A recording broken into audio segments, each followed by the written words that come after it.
how do we magnify an object in an X-ray image? Let's check this out.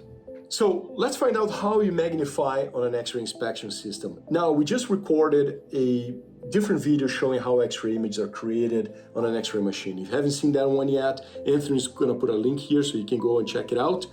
But we're gonna use the same setup with an X-ray sensor here on the wall. Our X-ray source is gonna be this flashlight pointing X-ray photons onto the sensor. And what we're gonna look into is how do you magnify? And we have a formula here. D1 is distance between the sample and the sensor. D2 is distance between the sample and the X-ray source, which is our flashlight.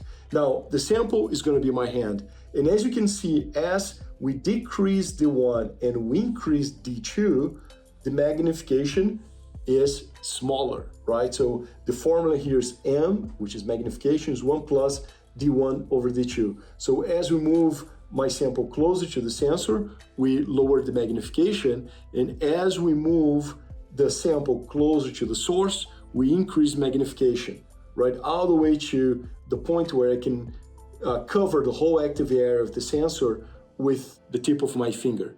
The other way to see this relationship is if I'm gonna leave my sample stationary, I'm gonna keep it in this position. And what I'm gonna do, so D1 is gonna be fixed. And what I'm gonna do is just change D2, the distance between the source and the sample. And as you can see, as I bring the source closer to my sample, I'll magnify.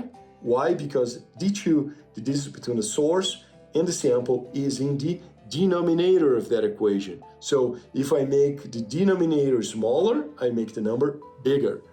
And on the other hand, I can move that source farther away from the sample, thus reducing magnification, right? So what does it matter? If you have an application where you have to see the whole sample in one image, a parts counter, for example, you need a very low magnification. You need to put that sample as close as possible to the sensor. On the other hand, if you have an application that requires high magnification, like microelectronics or BGA inspection, you gotta bring that sample as close as possible to our source.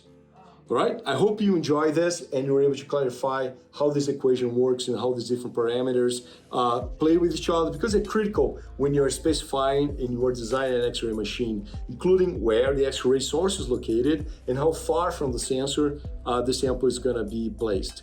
Thanks for watching. Don't forget to subscribe.